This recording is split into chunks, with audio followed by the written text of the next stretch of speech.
விவசாயம் இல்ல, எந்த ஒரு வறட்சியான பகுதியா இருக்கலாம், எந்த ஒரு வளர்ச்சி திட்டங்களும் இன்ன வரைக்கும் செய்யப்படல. அப்படிப்பட்ட எங்க சிவகங்கைக்கு எத்தனை அமைச்சர்கள் வந்திருக்கிறார்கள், எத்தனை ஆட்சியாளர்கள் வந்திருக்கிறார்கள். இதை இன்ன வரைக்கும் அதை அப்படிப்பட்ட சரித்திர பூமி, புண்ணிய பூமியில எந்த ஒரு வளர்ச்சி திட்டங்களும் செயல்படுத்தப்படல. கிராஃபைட் தொழில் இருக்கு, அந்த கிராஃபைட் தொழில இன்ன வரைக்கும் எந்த ஒரு திட்டங்களும் கொண்டு வரப்படல. கிராஃபைட் நல்ல உலகத்தரம் வாய்ந்த கிராஃபைட் தொழில இதுவரைக்கும் சந்தைப்படுத்துதல்ல வெளிநாடுகளுக்கு கொண்டு செல்லப்படவில்லை. இப்படி வெளிநாட்டுல முதல் தரமான இந்த சந்தைப்படுத்தல் இருந்தா எங்க பகுதி தொழில் வளர்ச்சியில முதல் தண்ணீரை பெற்ற மாவட்டமா இருந்திருக்கும். இன்னைக்கு அந்த பகுதி சந்தைப்படுத்தப்படல. முதல் தரமான கிராஃபைட்டை தயாரித்த முடித்த பிறகு கழிவுல இருந்து பென்சில் போன்ற உபரி தொழில்கள், சார்பு தொழில்கள் தயாரிக்க முடியும். 5 கோடி முதலீட்டுல 500 பேர் இன்னைக்கு வேலை செய்யலாம். இன்னைக்கு அந்த முதலீடு செய்ய அங்க எந்த இதுவும் செய்யப்படல. அந்த கிராஃபைட் அதோட தொழிலாளர்கள் 108 பேர் தான் வேலை பார்க்கறாங்க. அப்பேற்பட்ட கிராஃபைட்ல இன்னும் அதிக நேரம் எங்களுடைய பகுதியில் ஆய்வு செய்து பார்த்தா அந்த ஒரு தொழிலே போதும் எங்களுக்கு. அங்கே எந்த சார்பு தொழில்கள் இதுவரை கொண்டு வரப்படவில்லை என்பதை இந்த சபைக்கு நான் தெரிவித்துக் கொள்கிறேன். அடுத்ததாக ஸ்பைசஸ் பார்க் என்று திறந்தார்கள். அது இதுவரைக்கும் அந்த பார்க் நடத்தவே பூட்டி தான் கிடக்கு. அதை எதுக்கு ஓபன் பண்ணாங்கன்னு தெரியல. கடந்த ஆட்சியில எங்க ஆட்சியில அதை நடப்பாண்டுக்கு கொண்டு வரணும் நான் இந்த சபைக்கு தெரிவித்துக் கொள்கிறேன். அதே போல விவசாயத்தை எடுத்துக்கிட்டீங்கன்னா விவசாயத்துக்கான தண்ணீர் வரத்தோ, கம்மாய், குளங்கள், குட்டைகள் இதுவரைக்கும் தூர்வாரப்படாம வேலிக்காத்தான் மண்டி இப்படிதான் கிடக்கு. எங்களோட அத்தனை நீர் வரத்துகளும் அடைபட்டு கிடக்கு. அதையெல்லாம் தூர்வாரி விவசாயத்துக்கு எங்களுக்கு பெரிய தண்ணீர் வரத்துக்கு ஏதாவது செய்யணும்னு சொல்லி நம்ம கவர்மெண்ட்டை கேட்டுக்கிறேன். எந்த பகுதிக்கு போனாலும் அந்த பகுதியில் வெறும் வேலிக்காத்தான் தான் மண்டி இருக்கு. எங்க ஊர் கரிக்காடா தான் கிடக்கு.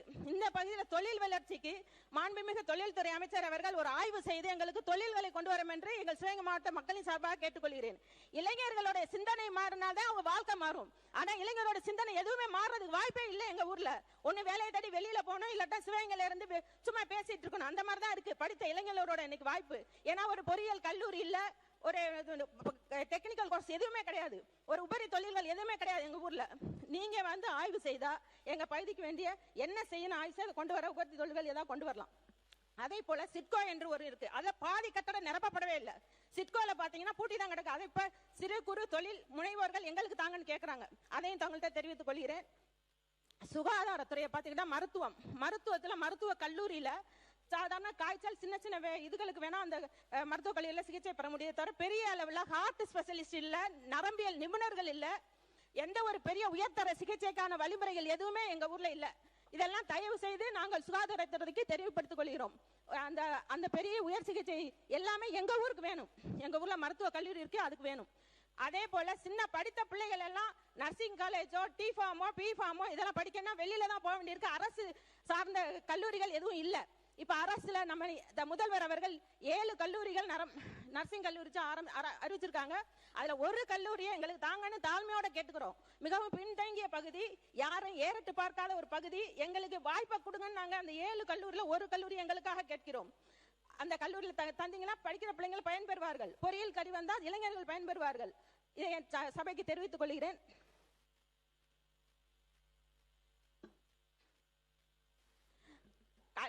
சுகாதாரம் என்ன, ஆரம்ப சுகாதார நிலையங்கள் இல்லாத எத்தனையோ கிராமப்புறங்கள் எங்க பகுதியில் இருக்கு. கர்ப்பிணி பெண்கள் எல்லாம் தூக்கிட்டு ஓடணும், இல்லைன்னா எங்கேயாவது பக்கத்துல இருக்க சின்ன கிராமங்கள்ல இருந்து டவுனுக்கு வரணும். இது அங்கேயே ஒரு ஆரம்ப சுகாதார நிலையம் தான் எங்களுடைய கிராமப்புற மக்கள் பயன்பெறுவார்கள். பாதி கிராம சுகாதார கட்டணம் இடிந்து கிடக்கு, சிதிலமடைந்து இருக்கு. இதெல்லாம் பராமரிக்க அரசுக்கு நான் கோரிக்கை வைக்கிறேன். எங்க ஊர் பாத்தீங்கன்னா சசிவர்ண தேவரால உருவாக்கப்பட்ட எங்க ஊர் வந்து இன்னைக்கு தெப்பக்குளம் ரொம்ப அழகான இடம். அந்த நகர நிர்மாணிக்கப்படும் பொழுது அந்த தெப்பக்குளத்துல இருந்து நீர் வந்து அரமனைக்குள்ள போகும். அப்பேற்பட்ட அந்த தெப்பக்குளம் இன்னைக்கு கவனிக்கப்படாம, தூர்வாரப்படாம சிதிலமடைஞ்சு கிடக்கிறத பராமரித்து பண்ணி எங்களுக்கு சீரமைத்து தர வேண்டும் என்று கவர்மெண்ட்ல நான் கோரிக்கை வைக்கிறேன். அதே மாதிரி அரசனி முத்துப்பட்டின்ற தெப்பக்குளமும் அதே மாதிரிதான் இருக்கு. இதெல்லாம் சீரமைத்து தரன்னு கேட்கிறேன். கல்லல் காளையார் கோயில்ல வந்து 70 வருஷமா போராடிட்டு இருக்காங்க ஒரு பேருந்து நிலையம் இருக்கணும்னு. இதுலயும் அமைச்சர்கள் 2 பேர் இருந்திருக்காங்க எங்க ஊர்ல. கல்லல் திருப்பத்தூர்ல ஒரு அமைச்சர் இருந்திருக்காரு, எங்க ஊர்ல ஒரு அமைச்சர். இது வரைக்கும் அந்த காளையார்கள் பேருந்து நிலையத்துக்கு என்ன செய்யணும்னு இது வரைக்கும் செய்யல. சின்ன வெயில்ல நிக்கிறாங்க மக்கள்லாம். ஒரு நிழல் கூட அமைத்து ஒரு நல்ல பஸ்ஸான தரமா இன்ன வரைக்கும் அமைச்சு தரல. காளையார் கோயிலுக்கு போயிட்டு அங்க குப்பை கிடங்கு சிவகங்கைக்கும் காளையார் கோயிலுக்கும் குப்பை கிடங்கு அதிக அளவு இருக்கு. அந்த குப்பை பிரச்சனை எப்படி பாத்தீங்கன்னா மக்களுடைய சுகாதாரத்தோட பெரிய வாழ்க்கை பிரச்சனையா இருக்கு. மருத்துவ கல்லூரி பக்கத்துல குப்பையை கொட்டுறாங்க, மருத்துவ கழிவுகள் இங்க கொட்டப்படுது. அந்த மருத்துவ கழிவுகளை வெளியே எடுத்துட்டு போய் கொட்டுங்கன்னா அதை இன்ன வரைக்கும் கேட்காங்க ஆள் இல்ல. நாங்க தனியா போராடிட்டு இருக்கேங்க, இந்த குப்பை கிடங்குக்காக நான் தனியா போராடிட்டு இருக்கேன். குப்பை கிடங்கு ஒரு இடம் பார்த்து தாங்க, இந்த கழிவுகளை வெளியேற்றி எங்களுக்கு சுகாதாரம் பண்ணித்தாங்கன்னா அதுக்கு இன்னைக்கு அதிகாரிகள்ட்ட எந்த நடவடிக்கையும் இல்ல. நாங்களா போராடி இருக்க வேண்டியிருக்கு. இந்த குப்பை கிடங்கு ஒரு தீர்வு எங்களுக்கு நம்ம கவர்மெண்ட்ல கிடைக்கும்னு நான் நம்புறேன். அடுத்து சின்ன குழந்தைகள் 8ஆம் கிளாஸ் படிச்சுட்டு 10ஆம் கிளாஸ் போகணும்னா இடைநிற்றல் வருது. ஏன்னா 8ஆம் கிளாஸ் படிச்சதோட நடுநிலை பள்ளி முடிவடைஞ்சிருது. அடுத்த தரம் உயர்த்தி 10வது கொடுத்தீங்கன்னா அந்த கிராம பிள்ளைங்க அந்த 10வது படிப்பாங்க, அடுத்து 12வது படிப்பாங்க. இது ரெண்டுமே இல்லாதனால இடைநிற்றல் அதிகமா இருக்கிறதுனால இந்த குறை தீர்க்க தகுந்த நடவடிக்கை எடுக்க கல்வித்துறையை கேட்டுக்கிறேன். அடுத்ததா எங்க பகுதியில் விவசாயத்துக்கான வழிகள் பெரியார் கால்வாய் மதுரையில இருந்து மேலூர் வழியா மலம்பட்டியோட நின்னு போச்சு. மலம்பட்டியோட ஏன் நின்னு போச்சுன்னு இதுவரைக்கும் தெரியல. அந்த தண்ணி 600 கிராமங்கள் பயன்பெறும். எங்க ஊர் தெப்பக்குளத்துக்கு அதுல இருந்து தண்ணி வர வாய்ப்பு இருக்கு. இதுவரைக்கும் அந்த மாதிரி எந்த நடவடிக்கையும் எடுக்கல. பெரியார் கால்வாய் திட்டம் செயல்படுத்தப்பட்ட 600 கிராமங்கள் பயன்பெறும். மலம்பட்டியோட அந்த திட்டம் நிறைவேற்ற அதை தயவு செய்து எங்களுக்கு செயல் திட்டமாக்கி வளர்ச்சிக்கு உதவும்படி கேட்டுக்கொள்கிறேன். அடுத்தது காவேரி குண்டாறு. இந்த காவேரி குண்டாறு தலைவர் அறிவிச்சுட்டாங்க, அதனால ரொம்ப சந்தோஷம். எங்க பகுதி பெரிய வளர்ச்சி அடைந்த பகுதியா வர்றதுக்கு விவசாயத்துக்கு எல்லாத்துக்குமே பெரிய உதவியா இருக்கும். இது எங்க ஆட்சியோட பொற்காலம் சொல்லுவேன். ஏன்னா அந்த காவேரி குண்டாறு திட்டத்துக்காக எவ்வளவோ வருஷமா போராடி இருக்கோம்.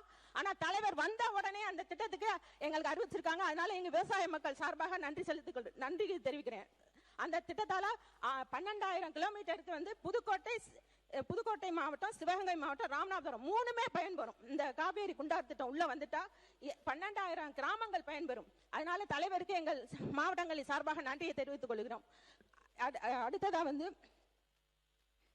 இந்த பட்டா பிரச்சனையில பாத்தீங்கன்னா நிறைய பட்டா இல்லாம 5 வருஷம் 10 வருஷம் இல்ல 15 வருஷம் அங்க இருக்கிறவங்களுக்கு எல்லாம் பட்டாவே கிடையாது. கேட்டா வனப்பகுதியில இருக்கீங்க, கத்தப்பட்டுன்னு இருக்கிற ஊர்ல 150 குடும்பங்கள் இருக்காங்க. 67 வருஷமா பட்டா கேட்டுக்கிட்டு இருக்காங்க. இது வரைக்கும் பட்டா கொடுக்கவே இல்லை. கேட்டா வனப்பகுதின்னு சொல்றாங்க. வனப்பகுதியில இருக்க விவசாயம் பண்றாங்க, விவசாயத்தை கரண்ட் இழுத்துருக்காங்க, விவசாயம் பண்றாங்க. 67 வருஷமா போடுறாரு. அவங்க பெரிய பணக்காரங்க கிடையாது, சாதாரண ஏழை நடுத்தர தட்டு மக்கள். அவர்கள் அந்த சின்ன பகுதியில குடியிருந்து வரவங்களுக்கு நம்ம கவர்மெண்ட்ல வனப்பகுதியா இருந்தாலும் கூட அந்த நிலப்பரப்பு வனப்பகுதியை சேர்ந்ததா இருந்தா கூட தகுந்த நடவடிக்கை எடுத்து அதுக்கு உதவும்படி நான் கேட்கிறேன்.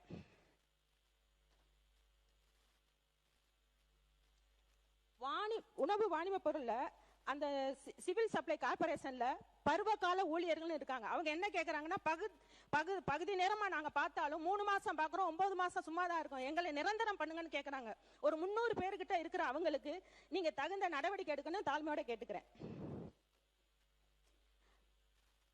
அதே மாதிரி எங்க தொகுதிக்குட்பட்ட காஞ்சரங்கால் குரூப் காமராஜர் காலனி பகுதியில் 1963 இனாம் ஒழிப்பு சட்டப்படி உளவடை பெயரில் அரசால் பட்டா வழங்கப்பட்டது, பத்திரப்பதிவும் செய்யப்பட்டுள்ளது. அதில் அரசு கடன் பெற்று 72 குடும்பங்கள் வீடு கட்டி 40 வருடங்களாக வசித்து வருகின்றனர். 1983 சென்னை டிடிசிபி அப்ரூவ்டு பிளாட்டுகள் விற்பனை செய்யப்பட்டது. 1983 யூடிஆர் பட்டா பெற்று சம்பந்தப்பட்ட நபர்களின் பெயரில் பட்டா உள்ளது. யாதொரு அதிகாரப்பூர்வமான தகவல் இன்றி சில குடியிருக்கும் வீட்டிற்கு மின் இணைப்பு தர மின்சார வாரியம் மறுக்கின்றது. மேலும் இந்து சமய அறநிலைத்துறையின்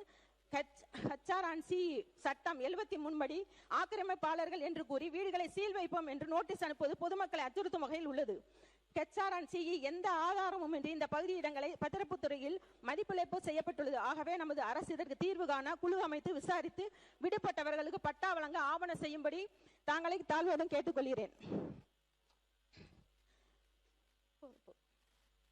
சாலைகள் பாத்தீங்கன்னா 70 வருஷமா நடக்கிற ஒரு பெரியவர் சொல்றாரு, என் கால் நடந்து நடந்து ரத்தம் வருதுமான். சித்தலூர்ன்ற கிராமத்துல 70 வருஷமா இன்ன வரைக்கும் ரோடு போடல. கேட்டா பெரிய ப்ராஜெக்ட் 5 கோடி வேணும்னு சொல்றாங்கன்னா இந்த சாலைகள் போடப்படாம இருக்கு. நம்ம பொற்கால ஆட்சியில நம்ம கிராமங்கள்ல சாலைகள் அமைத்து தர வேண்டும் என்று சபைக்கு கோரிக்கை வைக்கிறேன்.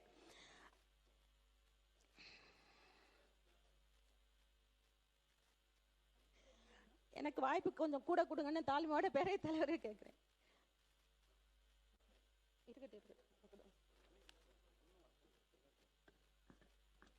பெரியார் கால்வாய் திட்டத்தில் மதுரை மாவட்டம் மேலூர் பெரியார் கால்வாய் பிரிவிலிருந்து தனியாமங்கலம் வெள்ளலூர் வழியாக சிவகங்கை தொகுதிக்குட்பட்ட மலம்பட்டி, கூட்டுறப்பட்டி, சிவகங்கை, அதப்படைக்கு மற்றும் மரவமங்கலத்தோடு கால்வாய் முடிவடைகிறது. நீண்ட வருடமாக சுமார் 600 கிராம விவசாயிகளுக்கு பாசனத்திற்கு தண்ணீரின்றி வருவாயால் குடும்பங்கள் பாதிப்பு நிலையில் உள்ளது. எனவே ஆகவே கால்வாயை சீரமைத்து விவசாயத்துக்கு தண்ணீர் கிடைக்க நமது அரசு நடவடிக்கை எடுக்கணும் கேட்டுக்கிறேன்.